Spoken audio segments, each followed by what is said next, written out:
Hello, fabulous friends, fans, and superstars. Welcome to Synchronicity Web TV. I am your host, Nadiya Shah, and this is your moment of synchronicity. Well, I'm so excited to celebrate with you once again, my friend Maurice Fernandez. Now, Maurice and I have known each other for a long time, almost coming up to 2 decades, actually. And he was one of the first people that I interviewed as part of Synchronicity Web TV, which is, going on to many years now, about 16, 17 years of Synchronicity Web TV now.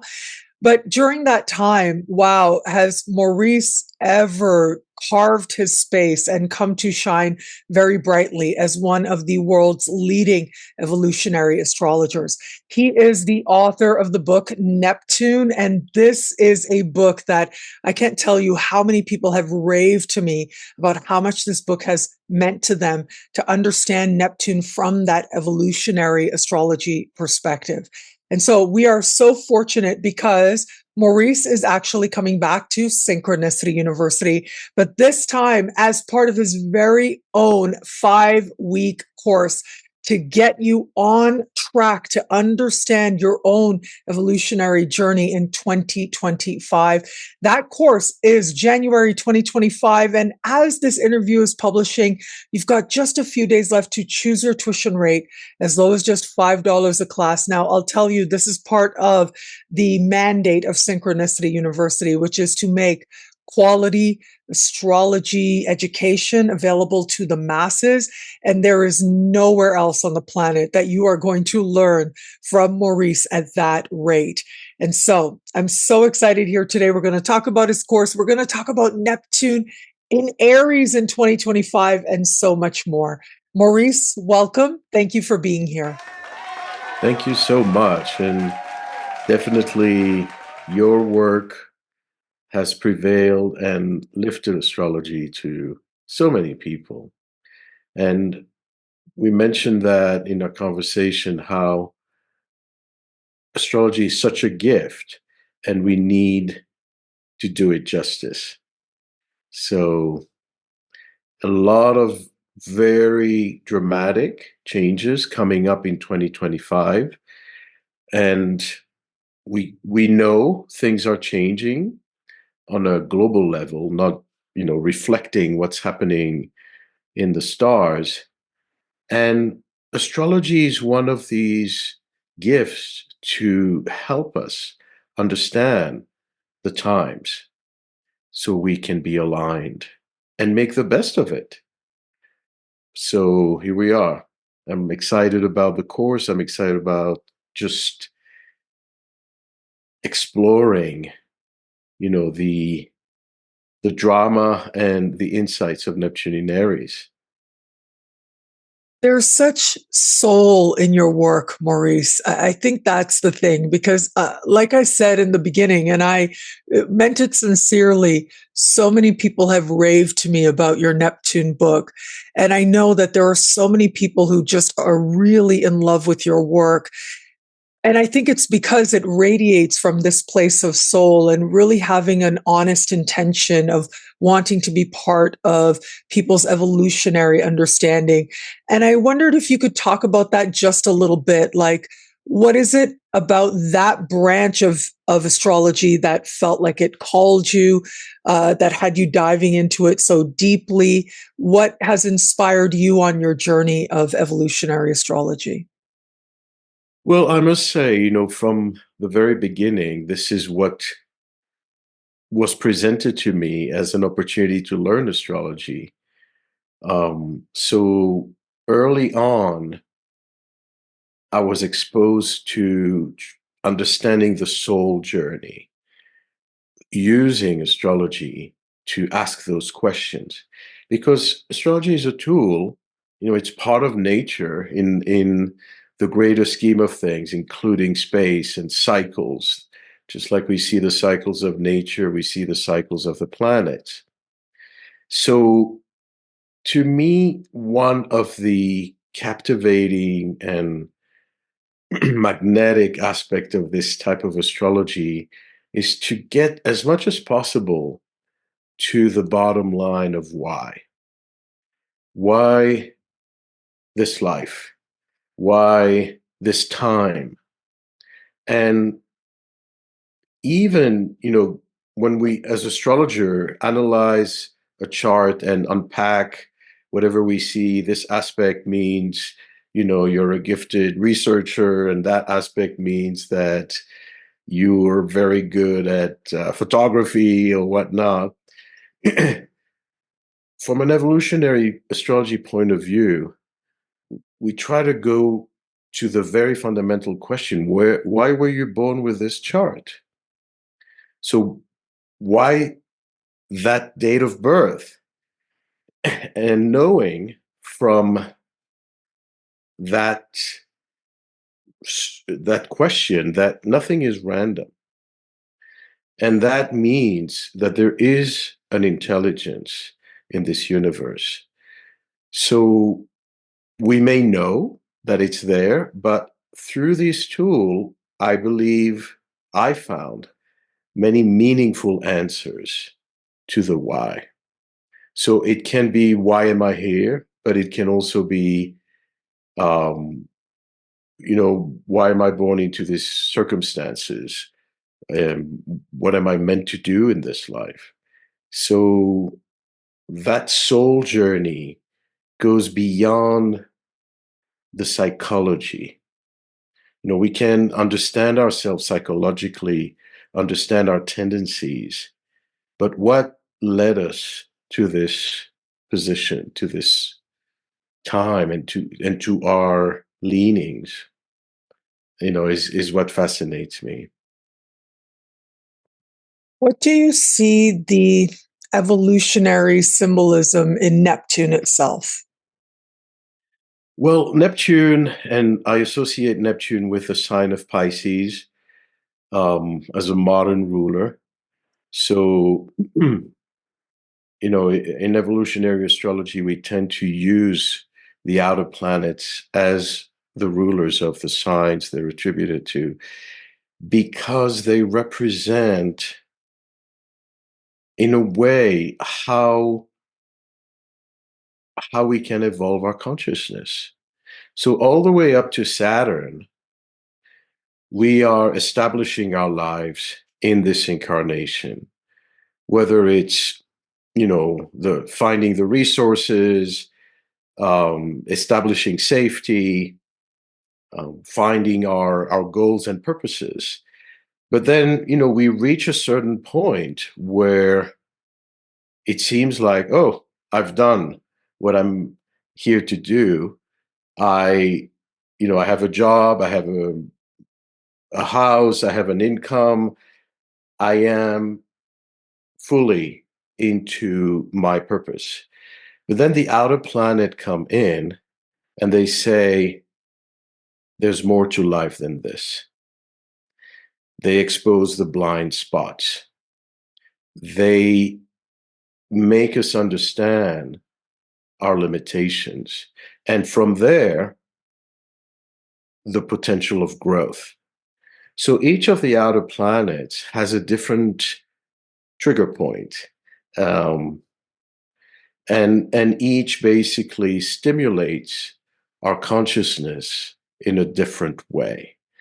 And Neptune ruling Pisces, and I also associate Pisces with the 12th house, relate to how, as human beings, we realize that we are part of something much larger than ourselves. So as we face time and space and our progress in life, the Neptunian component makes us understand we are part of not only of a higher truth, that kind of cosmic intelligence, but also of a greater collective. So I refer to it as the womb of the universe. And this is why Pisces is kind of the last sign before the birth of Aries. So if Aries is the active principle, where the baby pulls out and separates from the womb of the mother, to become an autonomous entity, being who will make their own decisions. Neptune is, in a way, the womb, not only of our mother, but of the cosmos, where we all come from. And so if we look at Neptune, on a day-to-day level, not even, the deeper spiritual truth of it, Neptune represents our homogeneity. The fact that even though we are all different and we live in different, countries and have different professions and skills, what is the common denominator? What are the things that we do all share? And that is between all human beings. We all want safety. We all want health. We all want love. And think about these things: love, health, safety. They permeate every boundary. It doesn't matter if you live in the Middle Ages or in ancient Mesopotamia or in modern time. Love is the same driving force. It is beyond time. It's beyond identity. And you can even go to the animal kingdom and see that animals yearn for health and yearn for safety and love as well. So through our Neptune qualities, we can relate to everything because we find that there's a common denominator. So I think that's one of the important themes related to Neptune.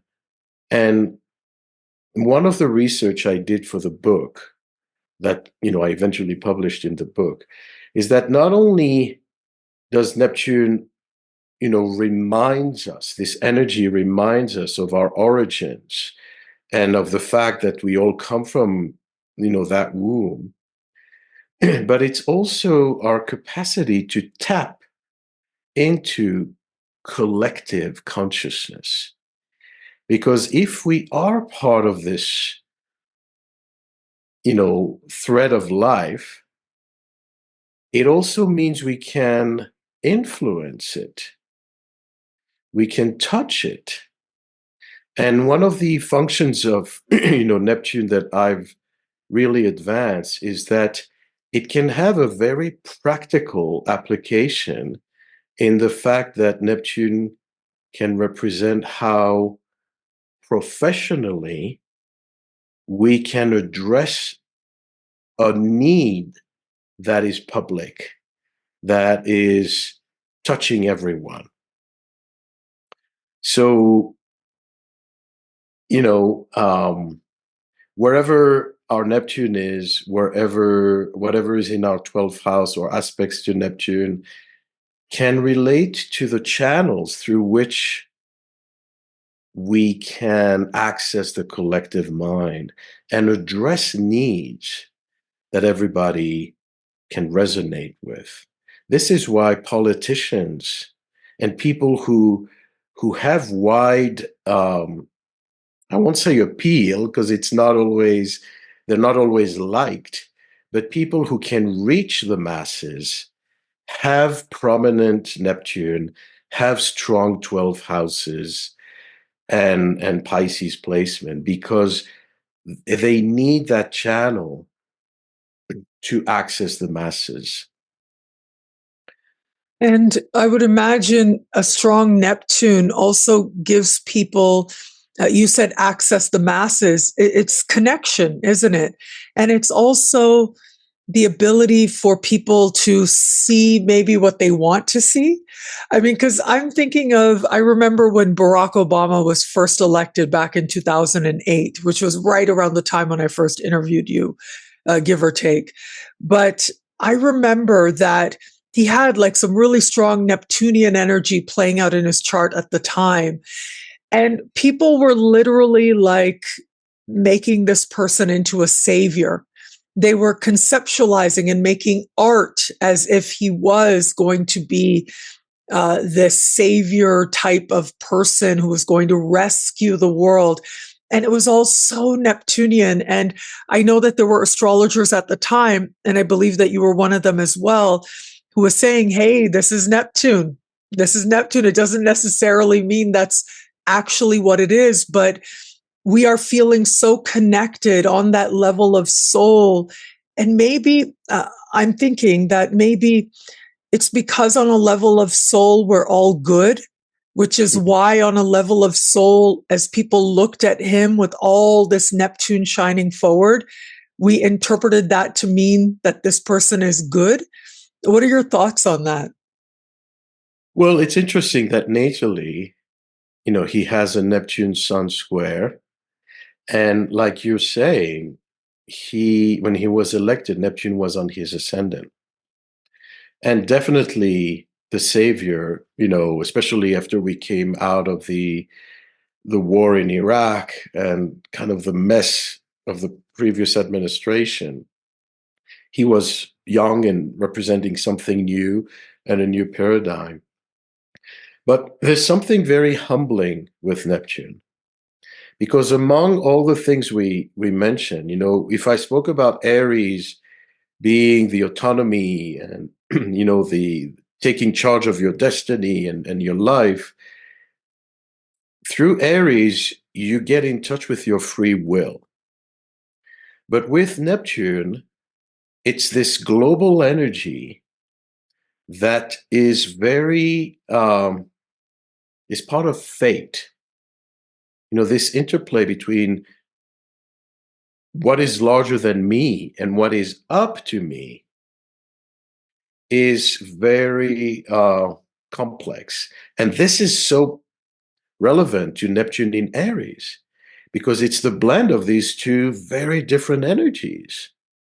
So Aries is so much about our strength, our capacity, our choices. The need to make a choice is very Martian. And yet Neptune is about what you cannot control, what you cannot, foresee, even because it's part of the greater mysteries. So when Barack was elected, there was a lot of projection, as you say. And Neptune is that feeling that everyone can relate to you. You become accessible. And almost as if you belong to the public now. You don't belong to yourself. Barack, with this Neptune on his ascendant, had to realize that with Neptune on his ascendant, his life didn't belong to him anymore, that he was part of something larger than himself. And that meant also that you can't just do what you want. It won't go according to your plans. Neptune is going to take you on a journey that will surprise you in most cases. And, it's interesting that, Barack was elected with Neptune on the ascendant.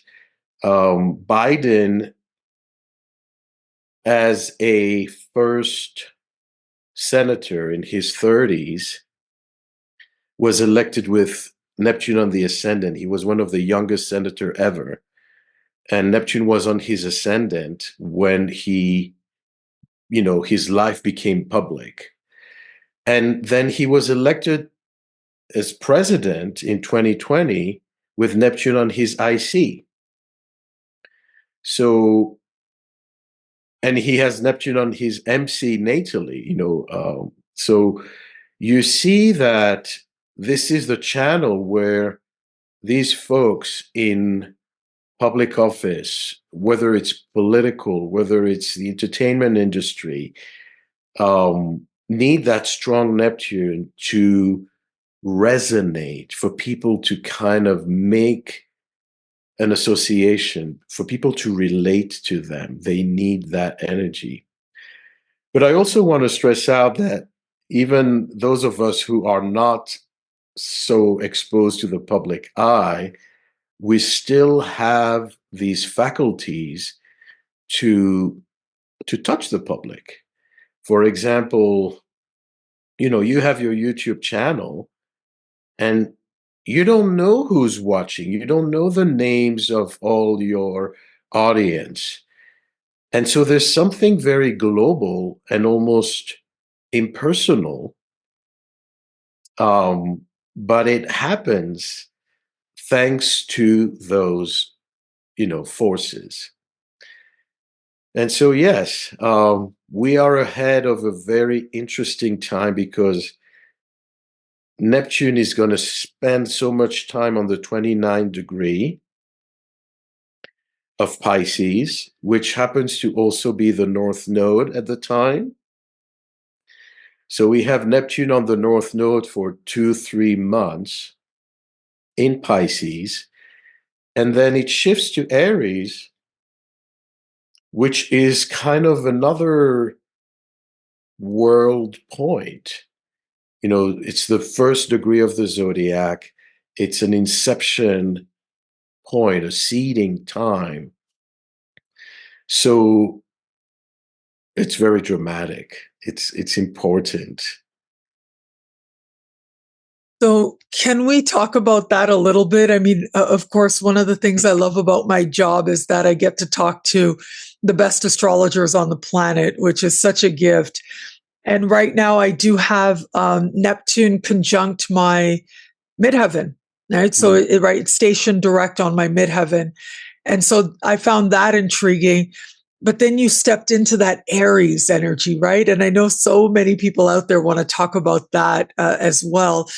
So maybe just give me some advice for Neptune on my midheaven, please. And then we can talk about Neptune in Aries. What do you think? Run for president. That's a great idea. But the sacrifice of Neptune is that, you give your life to the greater service. And whatever you interpret that service to be. So Neptune can be very humbling if you want to control too much of the outcome. If you're not listening to the zeitgeist. And that is why you will see the very interesting thing is that many industries that are related to the sign where Neptune is in can go bankrupt. And at the same time, there's a reason why. For example, when Neptune got into Aquarius, and it was just during 9/11, the whole airline industry went into chaos because of 9/11 and the new security measures and how, wasn't safe to fly anymore. So there was a whole reconfiguration of airline industries, and many airlines could not keep up and they had to fold. But then there were those airlines that started to merge Neptune, and you had those big merging forces, the Star Alliance and the one that's still up today. And those who merged were those who not only survived, but thrived and became stronger. So there's something about Neptune that says, in this industry, in this time, something has to dissolve. Something has to, to be even simplified in some ways. And if you are not able to ride that wave, you may sink. It's interesting that during Neptune in Pisces, we became very aware of, it was Neptune got into Pisces right during the week of the Fukushima nuclear disaster, which polluted the seas. And that feeling that, talk about the womb became radioactive, became infected. And at the same time, we became aware of the plastic problem, of the overfishing. So the oceans went into this deep crisis point. And, weather issues as well. And yet, the industries that thrived during Neptune in Pisces was actually, the legalization of marijuana, and the people became much more attuned to plant medicine and alternative, um, tapping into the timeless, into the more spiritual realms. So it's interesting how the industries involved with Neptune can, on the one hand, suffer, but at the same time, it can become more accessible to the public. As the legalization of marijuana, suddenly everyone can go and buy. It's simplified, and that's part of what Neptune does. So Wow. Aries, what I suspect is going to really be interesting to follow is the weapon industry and everything that has to do with, especially in the United States, with gun control. Um, but even, before we get into those specific matters, Aries represents energy. It's our vitality, it's our red blood cells. Excuse me. So I suspect that there will be, on the one hand, some type of energy crisis, but at the same time, the intention is to create Neptune and make energy accessible more readily to the masses. So how can we power our electricity? How can we power, is our grid going to sustain us? Are there new power alternatives and energy alternatives? So this new era of how are we going to power our lives may be part of the agenda. As we see Neptune entering the first degree of the zodiac, we can expect something brand new, a new paradigm, a new template that is being seeded. So that in itself is, I think, exciting. And this sense of beginning, I love that you emphasize that it shows up in all kinds of ways, right?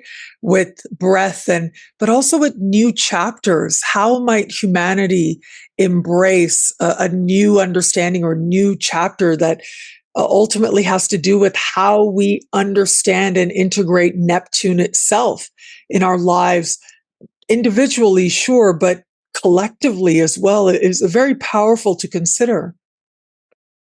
Think of this. On the one hand, it is a conflict of forces because Aries is so autonomous, individual, and in a way, like we said, in charge of their own destiny. Whereas Neptune, reminds us that it's not just all up to us, that there's a greater agenda, that things don't always happen as planned.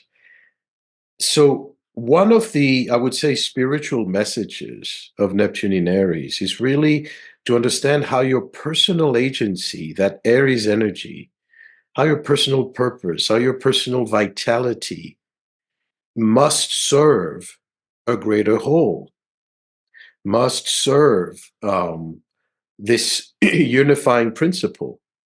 So in a positive way, it brings the hero out of us.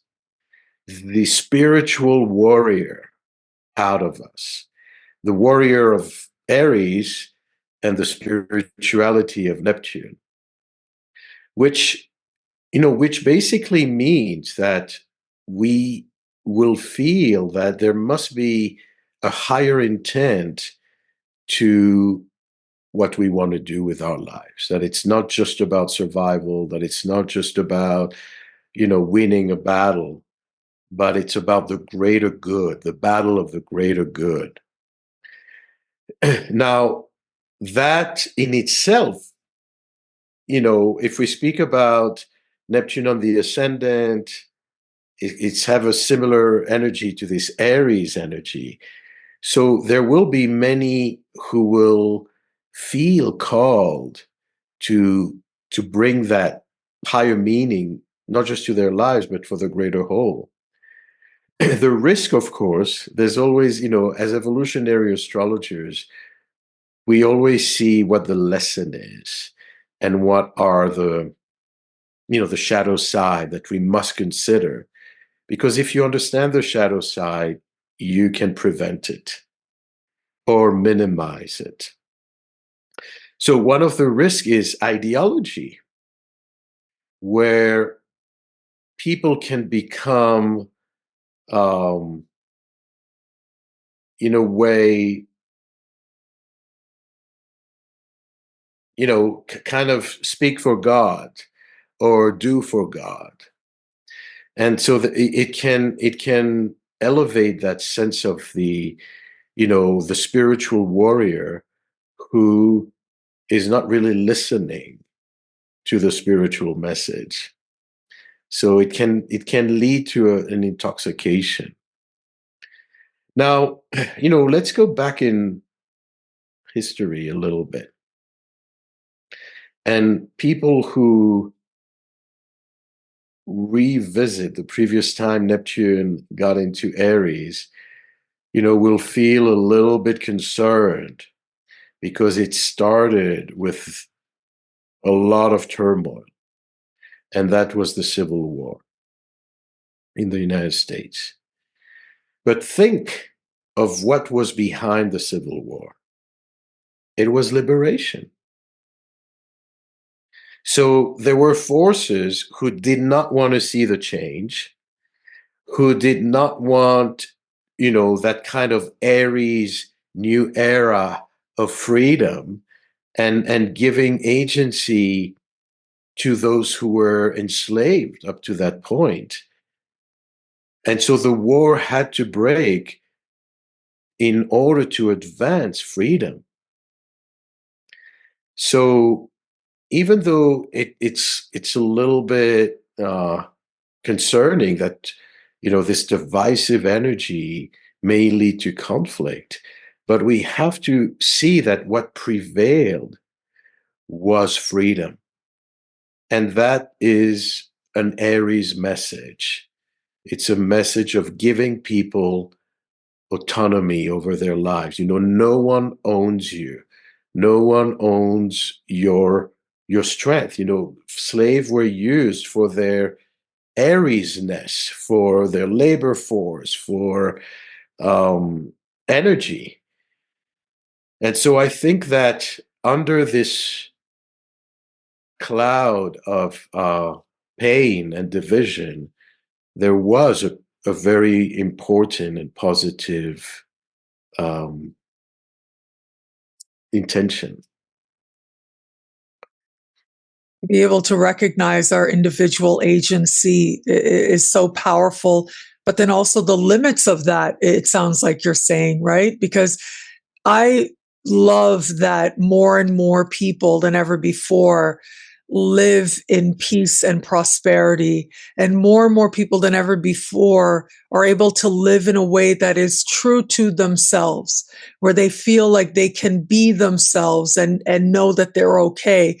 But we still have a really long way to go where it comes to that for the collective. And I know that we're talking about Aries here, but I have to say, you are making my Aquarius sun just sing over here, because for me, I can't think of anything more important than being able to embody your truth, whatever that might be. And my hope is that with Neptune and Aries, more of us are able to do that, but not just do that, but do so more boldly, more unapologetically than ever before. And I suspect that this is going to be the trend as Neptune moves into Aries, because that need for autonomy, freedom, agency, and take your life back, so to speak, is going to be part of the zeitgeist. And so we can look forward to that. And of course, we need this time to also consider that Neptune will be with Saturn. They are getting closer and closer together. Saturn now is in mid Pisces, approaching Neptune, and they will ingress almost simultaneously, within a couple of months of each other, both into Aries, in June 2025 and then February 2026. So there's another component to our current Neptune in Aries. And,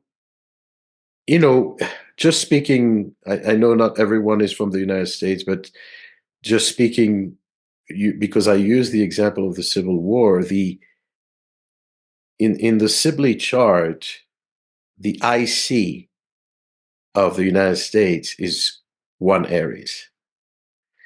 So as Neptune moved on that degree last time, it creates this mayhem, which again, the purpose was liberation, but it created a period of instability.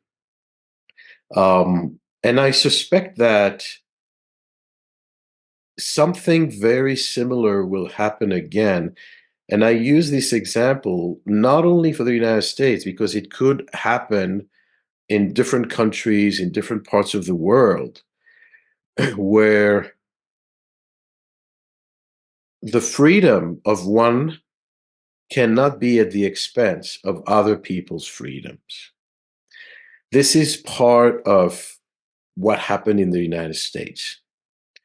That as the United States called itself the land of the free and the home of the brave, which is a fourth house Aries statement, home of the brave, fourth house Aries.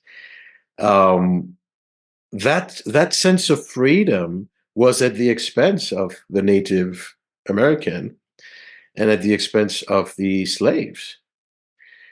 And so there's something that can be rectified now, the same way it was rectified in the 1800s with the Civil War. There may be, an acknowledgement of the rights of those who have been oppressed, the rights of those who have been subdued to serve someone else's freedom. And so, we look at the current conflicts where there's a lot of fighting, the Ukraine for its own autonomy. It doesn't want to be swallowed into the Russian entity. And of course, what's happening in Gaza and Israel, these message of freedom will be addressed. There will be some very important turning points in those existing conflicts, I suspect.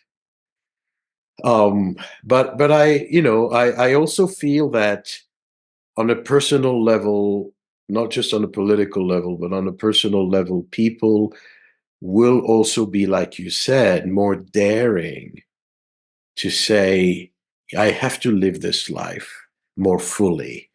I need to follow my meaning. I need to really embrace what I'm here for. So it gives this sense of, I will say, personal liberation. And that is something, if we talk about the course that we're going to lead in January, it is about empowerment. And we're going to talk about Mars, and we're going to talk about the nodes moving into Pisces, Virgo, and then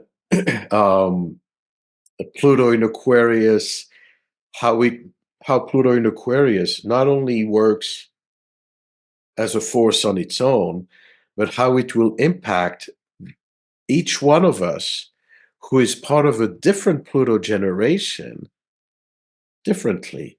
How will Pluto in Aquarius affect the Pluto in Scorpio and the Pluto in Libra and so forth? So that's a fascinating study on its own.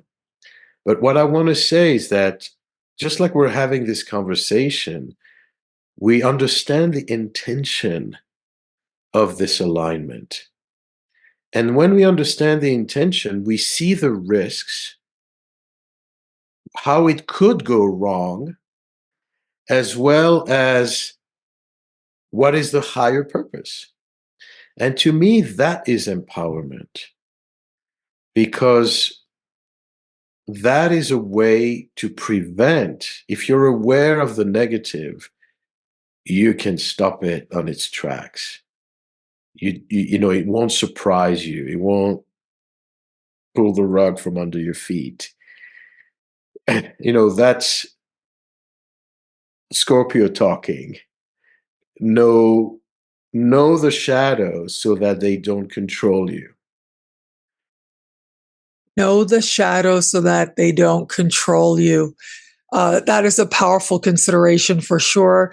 I've been coming across the message lately of, people feeling this mix of trepidation, but also like fear, actually, because there is this sense like, oh, where's the shadow going to pop up now? We just got used to Pluto and Capricorn, and now here comes Pluto in a whole other sign. Neptune in Pisces. We just started going with that flow. Now here comes Neptune in Aries. And there is that sense of some trepidation that a lot of people are feeling. Maurice, I could keep talking to you for hours on end because I always learn so much from you. But if we could leave people with something about, don't fear the shadow, because that I think is the number one thing I'm asked more than anything is, I'm an Aries, Neptune is coming up, help me. I'm an Aquarius. I've heard that a lot. And I'm an Aquarian too. And I felt it too. Pluto's coming up. Help me, right? I'm a Gemini. Uranus is coming up. Yeah. Help me, right? So what can we do, or what can we leave people with so that at least they start getting a sense of not fearing the shadow? Well, to me, it goes back to the bottom line. The universe is intelligent. And part of the reason we face crisis or pain or failure is because we're constantly evolving our consciousness. So the more conscious we are, the more aligned we can be. So if these forces are not just here to, annoy you or to challenge you out of your security, but they are here with an intelligent, and then when I say intelligence, is that there's also something that makes sense, that connects everything. Because if it's intelligent, it also means that it's all permeating and that there is a positive purpose. Now, if we look at history, we often see that great changes, similar to what we're going into because of so many planets changing signs at the same time. It provides both a sense of opportunity and liberation, and that that opportunity to write your script anew, but it also awakens resistance. You look at all the movements. There's a great wave of change, and then there's a resistance. There's a backlash. It happened with the internet. We were so happy to have access to the whole world so quickly, and to have libraries available, at with our computers, and yet, we ended up spending too much time on the screens, and we ended up, going on the other side of the pendulum. So my recommendation, in a simplified way, is to remember it's not random. The universe is not out there to get you. And if you feel that you're struggling, just spend that time meditating and listening. And another I think that's why we're here, me and you, as astrologers, because we understand how powerful, how much of a gift it is that astrology allows us to understand the times, that you can learn something much more quickly and not have to repeat the same mistakes over and over again in order to get to a certain point. So let's open the gates to the heavens and receive the message in all humility, and see what the intention is, so that we may receive the gifts of the universe, receive that new wisdom that is being shared with us. And I believe that will allow things to fall into place. Let's open the gates to the heavens. I love that. That is what we do as astrologers, isn't it? Absolutely. We open the gates to the heavens. What a beautiful way to understand what it is that we do. And so, once again, everybody, it is Maurice who is coming back to Synchronicity University as part of his very own 5-part series, all about helping you to root yourself in evolutionary principles as you start a brand new year of 2025. Links are below. From the first time that this interview is publishing, you've got a little time left to choose your tuition rate at really unheard of rates to learn from the one and only Maurice Fernandez. You just saw why it is that he is so special and so celebrated. Well, Maurice, just before I let you go, I do want to tell people to save the date. Should we do that? Save the date, October, the first weekend of October. Now, Maurice does this annual incredible weekend at the iconic Omega Institute out in Rhinebeck, New York. And I feel so honored that Maurice has invited me to participate this year, this coming year of 2025. So everybody out there, please save the date for the very first weekend of October 2025. We'll have lots more to share about that.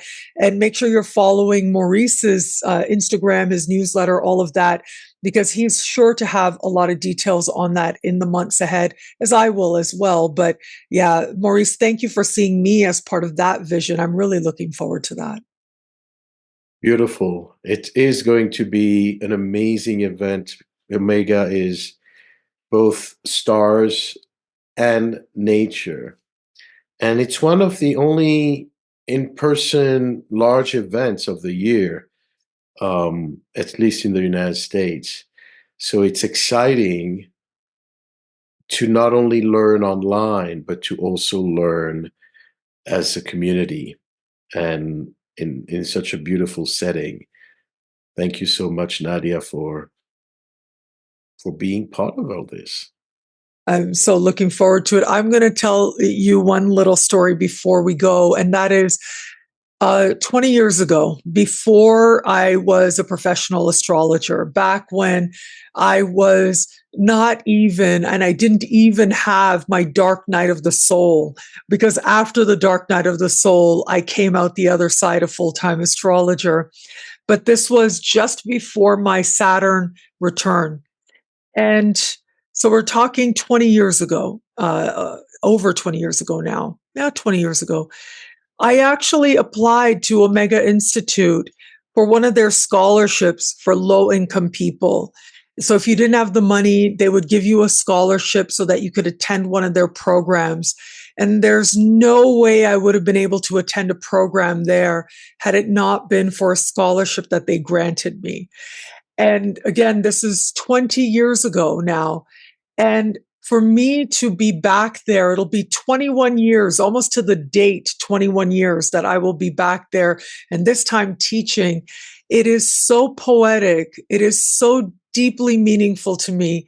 And you facilitate that for me. And so just thank you for that also on a more personal level. Thank you for that, Maurice. Very touching. And I know what you mean, these catalyst, cathartic events and circumstances that can absolutely transform your life. So maybe another transformation and for all of those who will be joining. I think so, because having attended one of your programs before, because I remember I came, I was a special guest speaker for a couple of hours at this big event that you did out in Celestún out in Mexico. This was in 2019, in February of 2019. And I saw how powerful the experience was for the attendees of your event. And so to be up close to that again, to see it again, I think is going to be so special. And it is very rewarding to see how people respond in real time, how they respond and how they come away different as a result of these, heightened spiritual experiences that you facilitate in these learning weekends that you've hosted now all over the world, but more regularly now at the Omega Institute. The intention to me, and that's something that has changed me, is astrology can get very heady. We can get into formulas and degrees. And to me, the reason, what allowed me to go deeper and to even have, incredibly new insights was that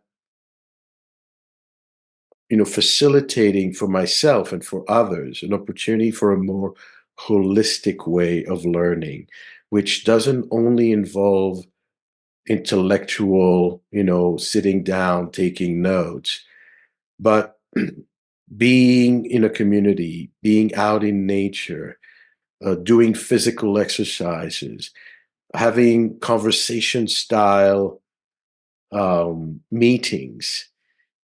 So we bring spirit, we bring heart, we bring art,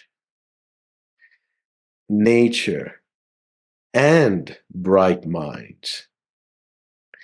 And that is something that affects you on more subtle levels, more deeply. Incredible. So once again, everybody, links to a lot of those things are going to be below. Maurice's upcoming Synchronicity University program, link to Maurice's book on Neptune. It's this incredible work that so many people rave about. And we may not have the info just yet as this video is first publishing about the upcoming program, but just save the date, everybody. Save the date of the first weekend in October of 2025, and we'll see you there. Maurice, thank you for being here. Thank you for this moment with you. I'm so grateful for it. Many blessings, and 2025, here we come. Here we come. And thank you, everybody out there, for watching. Until we connect again, take care. Bye.